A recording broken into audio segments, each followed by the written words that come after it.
Hi everyone, this is Nick and I'm back again today for another video. And today what I'm going to be doing for you is a comparison between a couple of items that I have. And the focus of this comparison is mostly on a type of, or not type of leather, but comparing certain leathers. So there are three main leathers that I at least notice when choosing luxury items. So there is Caviar, there's Calfskin, and there is Lambskin. So you may be thinking, what? So there are big differences between the three, but I have noticed just with wear and tear that some triumph over others, and there might be a surprise for you. So yes, with that being said, let's begin. So the three items that I am talking about is, number one, my Caviar piece.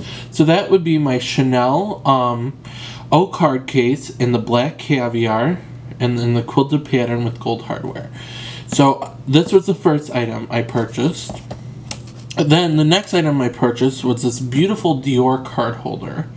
And this is in a beautiful blue canage pattern in the lambskin leather.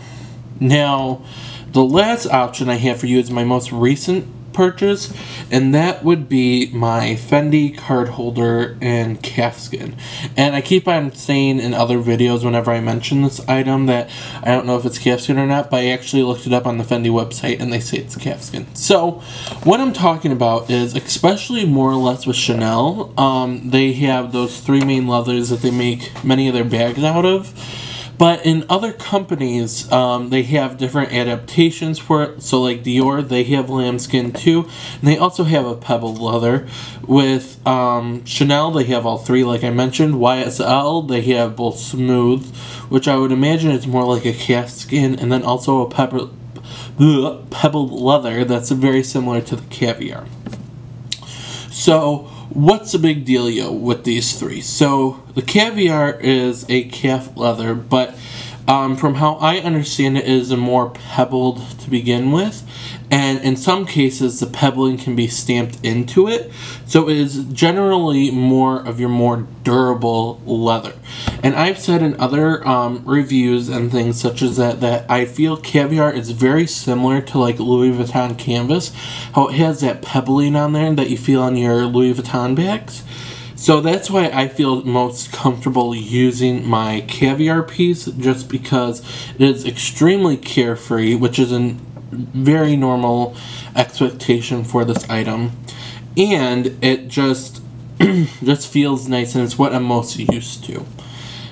So lambskin, the dreaded lambskin. This is probably, generally speaking, the most commented on about how delicate it is.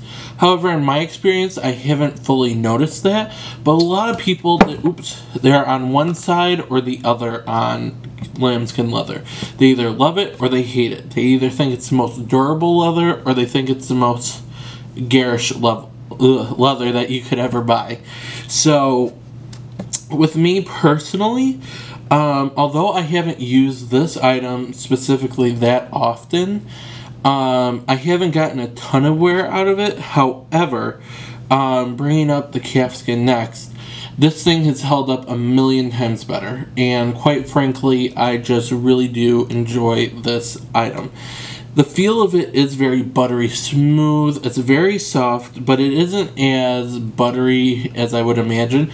Especially on the flat part, I feel it's more like that butter feel versus on the quilted pattern, whether that be with the grenache, however you say it, or the quilted like a Chanel is. I feel like it's a little less buttery, just from my notices. And then the last leather I want to mention is the calfskin, and I have to say this item by far is the most buttery that I feel. It's the most soft. It could also be the design of the card holder itself. However, I just feel like this one kind of goes with everything, like movement wise, and it is just a very nice leather. So many people say that calfskin is the perfect in between Caviar or pebble leather and then lambskin. in my opinion, the order I purchased them in. So the Chanel Caviar, the Dior Lambskin, and the Fendi Calfskin is like the order of durability, with the Calfskin being the least. So I doubt you'll be able to see, there are several scratches on this item, and especially in the back, you can notice like the creasing of the leather back here. Personally speaking, I have a couple scratches on this item, and they can't be buffed out. It's very similar to, which I believe, my Louis Vuitton Polk backpack that I've talked about. That black leather, and any Macassar piece from Louis Vuitton is this calf leather. So when you scratch it, it's there forever. No matter what you try to do, that scratch will always be there. Now, with lambskin, generally speaking, you can usually buff them out. So I've had several scratches on this item, and I just rub it out with my finger a little bit, and you can even do it with a very soft cloth, and it will just go away. Unless it's a really, really deep one, like you took a knife and slit your card holder's throat or whatever. I don't know what you're into. But it just kind of rubs away really nice and easy, which I was one of the people that were scared out of my mind about lambskin. However, I wanted to give it a go, and I thought I was going to go with the Chanel, but it just ended up that the Dior was going the same way. And I've heard from several different reviews, this isn't my own experience, however, that the Dior lambskin is generally a little bit tougher than the Chanel. However, at the end of the day, I would assume that everything is pretty similar, and there wouldn't be that much drastic differences, because at the end of the day, it's the same leather that comes from the same animal and all those things. So, with the different qualifications, I know Caviar, it can be scratched. However, I don't have that, and if it does, it's barely noticeable. However, I have seen bags in the past, especially vintage bags, that have scratches on them, but they're very unnoticeable, and I don't know if they're able to get away or you can get rid of the scratches. I don't know, but I would assume it wouldn't be as bad. So there is still some Caviar. I wouldn't say is the absolute perfect caviar leather. However, a lot of people complain that it doesn't feel as luxurious, it doesn't feel as wonderful, but I especially feel if you love the feeling of your Louis Vuittons, you will definitely love this, and it just feels like a Louis Vuitton but elevated, if that makes any sense. So, coming down to it, which leather do I personally feel is the best? Now, I think all three leathers have their own specific qualifications and their own benefits to owning them, if I haven't already mentioned that in this video. So, personally, I would go for a Caviar or a pebbled leather over anything. However, I just personally haven't had the best experiences with calfskin. I just find it scratches a million times harder, and it's a lot hard. Well, I wouldn't say it's a lot harder. It's impossible to get those scratches out. So that's why I would go Caviar then lambskin. Personally, I'm not the biggest fan of a smooth leather look, entirely because no matter what type of leather it is, when it's smooth, it just scratches unbelievable. And although we're supposed to love these items, whenever I get a whole bunch of scratches on it, or if I see someone with a bag, it doesn't even have to be designer. It can just be a regular leather bag. I just don't like the look of it. And it's just not my own personal favorite thing. However, that may be your thing. You may like the history the item has. Trust me, honey, you'll have a million different ways to get some history on that item.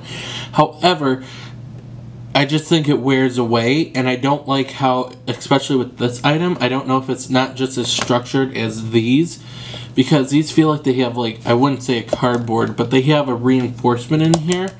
The Fendi doesn't, so that could be why I'm having such bad creasing on this item. However, I still really like it, and I still thoroughly enjoy it.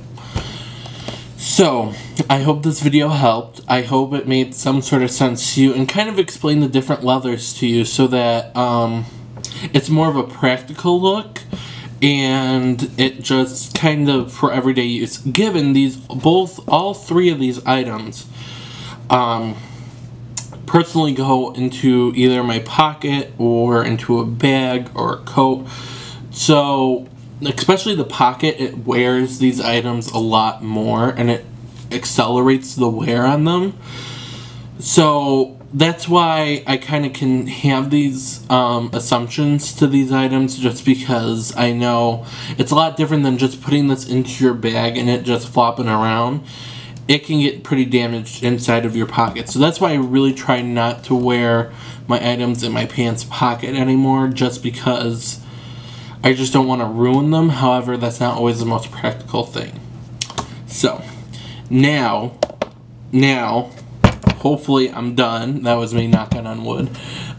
So I just want to say before I leave you guys, thank you so much for all the love and the support and everything else, and you guys are just really amazing. I love having conversations with you, and I just love this community. So with that, I'm going to say thank you guys so much for watching, and wherever you are in the world, I hope you have a fabulous rest of your day.